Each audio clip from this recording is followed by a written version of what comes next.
Social മീഡിയയിൽ ഞെട്ടലുണ്ടാക്കിയ ഒരു വിവാഹമായിരുന്നു അനുമോളിൻ്റെ കല്യാണം.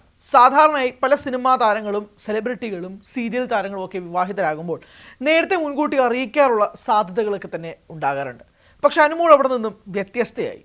ആരെയും അറിയിക്കാതെ ഒരുപക്ഷെ വളരെ രഹസ്യമായിട്ടാണ് ഈ വിവാഹം നടത്തിയത് എന്ന് വേണമെങ്കിൽ തന്നെ പറയാം. തനിക്ക് വേണ്ടപ്പെട്ട ബന്ധുക്കളെയും സുഹൃത്തുക്കളെയും ചില ഓൺലൈൻ മീഡിയകളെയും വിളിച്ചു വരുത്തി MP ആയ സുരേഷ് ഗോപി പങ്കെടുത്തിരുന്നു. ഇത് ഒഴിച്ചു നിർത്തിയാൽ മറ്റ് വലിയ ബഹളങ്ങളോ കാര്യങ്ങളോ ഒന്നും തന്നെ ഈ വിവാഹ ചടങ്ങുമായി ബന്ധപ്പെട്ട് ഉണ്ടായിരുന്നില്ല എന്ന് വേണം തന്നെ കണക്കാക്കാൻ. പെട്ടെന്ന് രാവിലെ എഴുതിയിട്ട് നോക്കുമ്പോഴാണ് സോഷ്യൽ മീഡിയയിൽ വലിയ രീതിയിൽ തരംഗമായി മാറുന്ന അനുമോളിൻ്റെ വിവാഹ ചടങ്ങൊക്കെ ആയിട്ട് ബന്ധപ്പെട്ടുള്ള ദൃശ്യങ്ങളൊക്കെ തന്നെ സോഷ്യൽ മീഡിയയിൽ വൈറലായി മാറിയത്. നാളെയാണ് കല്യാണം എന്ന് പറഞ്ഞുകൊണ്ട് അനുമോൾ ഒരു വീഡിയോ പോസ്റ്റ് ചെയ്തിരുന്നു. പക്ഷെ അപ്പോഴും ആളുകൾ ഇത് പല രീതിയിലും ഇതിന് മുന്നേയും തന്നെ ഇത് ഇങ്ങനെ വിവാഹമായിരിക്കില്ല എന്നൊക്കെയാണ് കരുതിയിരുന്നത്. പക്ഷെ അങ്ങനെ അല്ലായിരുന്നു കാര്യങ്ങൾ. അങ്ങനെ അനുമോൾ അങ്ങനെ വിവാഹിതയാകുകയാണ്. ഭുവനേഷ് ആണ് വരൻ്റെ പേര്. പുള്ളി തമിഴ്നാട് സ്വദേശിയാണ്. ഗുരുവായൂർ വെച്ചാണ് വിവാഹ ചടങ്ങുകളൊക്കെ തന്നെ നടന്നത്. ഗുരുവായൂർ പോയാണ് സുരേഷ് ഗോപി MP വിവാഹത്തിന് സാക്ഷിയായതും ഇരുവരെയും അനുഗ്രഹിക്കുകയും ഒക്കെ ചെയ്ത വീഡിയോ ഒക്കെ സോഷ്യൽ മീഡിയയിൽ വൈറലായി മാറുകയും ചെയ്തിരുന്നു. ഗുരുവായൂരിൽ വേണ്ട എല്ലാ ക്രമീകരണങ്ങളും ചെയ്തു കൊടുത്തത് സുരേഷ് ഗോപി ആണ് എന്നതും കൂടി പറയുന്നുണ്ട്. അതായത് ഒരു സഹോദരനെ പോലെ തന്നെ താരം കൂടെ നിന്നു എന്നുൾപ്പെടെയുള്ള കാര്യങ്ങൾ അനുമോൾ തുറന്നു പറയുകയും ചെയ്തിട്ടുണ്ട്. അനുമോളുമായി ബന്ധപ്പെട്ട് വിവാഹ വാർത്തകൾ ഇതിന് മുന്നേയും പറഞ്ഞിട്ടുണ്ട്. അതും പലരിൽ നിന്നായിട്ട് തമാശയായിട്ടും അല്ലാതെയും ഒക്കെ ആയിട്ട് അനുമോൾ വിവാഹിതയാകാൻ പോകുന്നു തുടങ്ങിയ പലതരത്തിലുള്ള ബസ് പാപ്പരാസി ന്യൂസ് ഒക്കെ തന്നെ സോഷ്യൽ മീഡിയയിൽ വൈറലായി മാറിയിരുന്നു. അതുകൊണ്ട് തന്നെ പല ആളുകൾ ഇത് ഗൗരവമായി എടുത്തിട്ടില്ല എന്ന് വേണം തന്നെ കണക്കാക്കാൻ. ആദ്യം ഇതൊക്കെ കണ്ടപ്പോഴേക്ക് ഇത് ഏതെങ്കിലും ഷൂട്ടിൻ്റെ ഭാഗമായിരിക്കുമെന്ന് മാത്രമാണ് കരുതിയത്.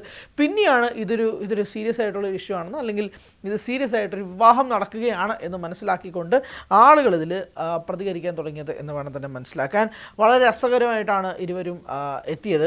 അതിനിടയിൽ ഒരു മാധ്യമപ്രവർത്തകൻ, അതായത് ഒരു ഓൺലൈൻ മാധ്യമപ്രവർത്തകൻ ഈ വരൻ്റെ പേര് ചോദിക്കുമ്പോൾ ഫൈൻഡ് ഇറ്റ് ബ്രോ എന്ന് പറഞ്ഞുകൊണ്ടാണ് അദ്ദേഹം പറയുന്നത്. അദ്ദേഹത്തിൻ്റെ ഐഡൻറ്റിറ്റി മാധ്യമത്തിന് മുന്നിൽ വെളിപ്പെടുത്താൻ തയ്യാറായില്ല. എന്തായാലും അദ്ദേഹത്തിൻ്റെ പേര് ഭുവനേഷ് എന്നാണ്. ഇൻസ്റ്റാഗ്രാമിൽ ഏകദേശം 1,41,000 ഫോളോവേഴ്സ് ഉള്ള വ്യക്തിയാണ്. അദ്ദേഹം നടനും മോഡലും ഒക്കെ തന്നെയാണ്. ഈ ഭുവനേഷ് എന്ന പേര് ഇതിന് മുന്നേ ആളുകൾ അനുമോളുമായിട്ട് ചേർത്ത് കേട്ടിട്ടില്ല എന്ന് വേണം തന്നെ പറയാം. അതീവ രഹസ്യമായിട്ട്, അത്രയും രഹസ്യമായിട്ടാണ് ഇരുവരും അവരുടെ റിലേഷൻഷിപ്പ് കൊണ്ടുപോയതെന്ന് വേണം തന്നെ പറയാം. പക്ഷെ ഒരു കാര്യമുണ്ട്, ഇത് വിവാഹം അറേഞ്ച്ഡ് മാരേജ് ആയിട്ടാണോ ലവ് മാരേജ് ആയിട്ടാണോ എന്നത് സംബന്ധിച്ചുള്ള വ്യക്തതയൊന്നും ഇതുവരെയും വന്നിട്ടില്ല. പക്ഷേ എന്നാൽ പോലും ഇതേ രീതിയിൽ ഇവരുടെ വിവാഹ ചടങ്ങുമായിട്ട് മുന്നോട്ട് പോകുന്ന ഘട്ടത്തിൽ പോലും ഒരു തരത്തിലും ഒരു ക്ലൂവോ കാര്യങ്ങളോ ഒന്നും തന്നെ കിട്ടിയിരുന്നില്ല എന്ന് വേണം തന്നെ പറയാൻ. അതിന് അനുമോൾ നൽകുന്ന മറുപടി ശത്രുക്കൾക്ക് വെറുതെ ഒരവസരം ഉണ്ടാക്കി കൊടുക്കേണ്ട എന്ന് പറഞ്ഞുകൊണ്ടാണ് വളരെ രഹസ്യമായിട്ട് തന്നെ വെക്കാനുള്ളൊരു തീരുമാനത്തിൻ്റെ പുറത്തും അത് ഉണ്ടായതെന്നുള്ളതാണ്. പക്ഷേ രാവിലെ മുതൽ തന്നെ ഇൻസ്റ്റഗ്രാമിൽ, ഫേസ്ബുക്കിൽ, മറ്റ് സോഷ്യൽ മീഡിയ പ്ലാറ്റ്ഫോംസിലൊക്കെ തന്നെ ഈ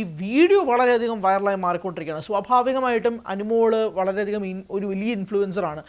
ടെലിവിഷൻ മേഖലയിലും സീരിയൽ മേഖലയിലും ഒക്കെ തന്നെ ഇൻഫ്ലുവൻസ് ചെയ്യുന്ന ആളുകൾക്ക് അനുമോളുടെ ബിഹേവിയർ പാറ്റേൺ ഉൾപ്പെടെ on screen and of screen അല്ലാതെയും വളരെ ഇഷ്ടമാണ്. അത്രയധികം ഒരു ഫാൻ ഫോളോയിങ് ഉണ്ടാവുന്ന വ്യക്തിയാണ് അനുമോൾ. ആ അനുമോളുടെ വിവാഹം എന്ന് പറയുമ്പോൾ സ്വാഭാവികമായിട്ടും സോഷ്യൽ മീഡിയയിൽ വലിയ തരംഗമായി മാറും. സുരേഷ് ഗോപി ഉൾപ്പെടെ നേരത്തെ പറഞ്ഞിരുന്നൊരു കാര്യം, ഈ വിവാഹ ചടങ്ങിൽ എത്തുമെന്നുള്ളത് എൻ്റെ നിർബന്ധമായിരുന്നു, നേരത്തെ പറഞ്ഞിരുന്നു എന്നുൾപ്പെടെ സുരേഷ് ഗോപിയുടെ പ്രതികരണവും കൂടി പുറത്തു വരികയും ചെയ്തിട്ടുണ്ട്. അങ്ങനെ ടെലിവിഷൻ മേഖലയിൽ നിന്ന് ഒരാൾ കൂടി വിവാഹിതയാകുന്നു. അത് സോഷ്യൽ മീഡിയ ഏറ്റെടുക്കുകയും ചെയ്തു എന്നുള്ളതാണ് അനുമോളുടെ വിവാഹവുമായി ബന്ധപ്പെട്ടുള്ള അപ്ഡേറ്റുകൾ. കൂടുതൽ വാർത്തകൾക്ക് News 18 Keralam YouTube channel subscribe ചെയ്യുക.